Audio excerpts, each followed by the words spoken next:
Hello, everyone, and welcome to our January Advocacy Cafe chat. My name is Emily Taylor. I'm the Vice President of Advocacy Engagement here at SolveME, and this month I'm excited to share with you a little bit of our advocacy in action, some of our victories that we fought for over the year that were included in the recent omnibus bill at the end of 2022.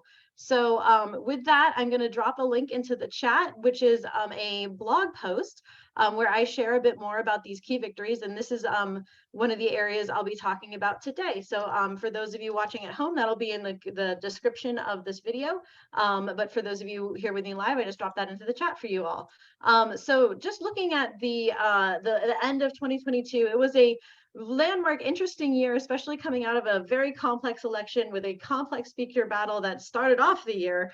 So it was the context of this particular legislation was a must-pass last gasp for a outgoing session. We were really excited. The big highlight we'd like to share that came out of our Advocacy Month victories was the provisions of the Care for Long COVID Act, which you may recall was one of our central focal points for Advocacy Month 2022. And a big chunk of that bill, $10 million, was actually incorporated into the omnibus bill that was passed. So we received that, or that money is going to AHRQ for long COVID research, looking into barriers for care for long COVID and associated conditions, which is really exciting.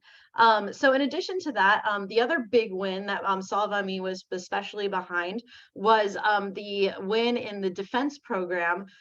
This is the Congressionally Directed Medical Research Program, the CDMRP, an area that SolveME has invested in for the last couple of years, where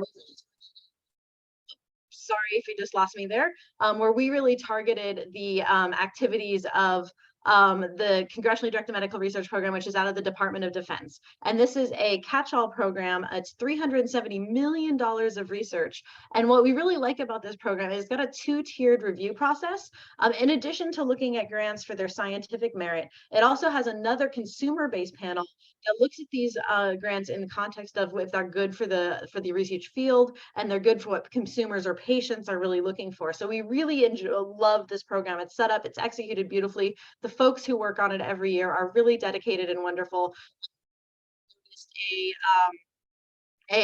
That there was a webinar that we co-hosted last year up and running, and so this $370 million had a call out language. So this is really unique, something that doesn't happen often. And we were really excited to see that the committee accepted our language and included it as a call out, meaning a specific piece of paragraph really driving attention to this paragraph about ME/CFS and long COVID and prioritizing that for the coming year. And this is really important, cannot have come as a more important time, because this is the first year we saw applications in that program decline.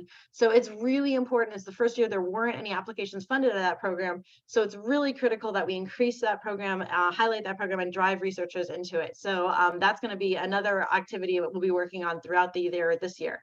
Another really important win in the budget was the $5.4 million for CDC to continue activities around chronic fatigue syndrome and medical education and research and a lot of the other great work that comes out of that $5.4 million. This is the CDC chronic fatigue syndrome program within the Department of the branch of virology. So this money is pretty much a line item that every year gets kind of put on the cutting block, and we have to fight for it to be put back in. We asked for an increase in this year. We did not see the increase, but we did not see the program eliminated. So yay, we live to fight another year. Lastly, H was an area that we with a lot of dedication, and we really feel that ARPA-H is going to be a critical mechanism for developing high risk, high reward grant opportunities for key areas like post-infection diseases. And so we've been really working on this one, and we wanted to highlight the AMI action letter that encouraged people with expertise in infection-associated and chronic illness to consider pursuing opportunities within ARPA-H, specifically to be program directors with ARPA-H, that they are hiring now. So if you are a person who has a background in research, scientific exploration, or a researcher, and we're interested in being a program director for ARPA-H, it's really critical action happening. So with that, there's still a couple of more highlights that I'd like to share, but we're running out of time. So I'll just wrap up by saying, check out the blog post, the key takeaways for the federal budget for the whole breakdown. And there's some other victories that I'll share with this group here today. So just a reminder, it's really great to come in person to our Advocacy Cafe chats the last Friday of every month.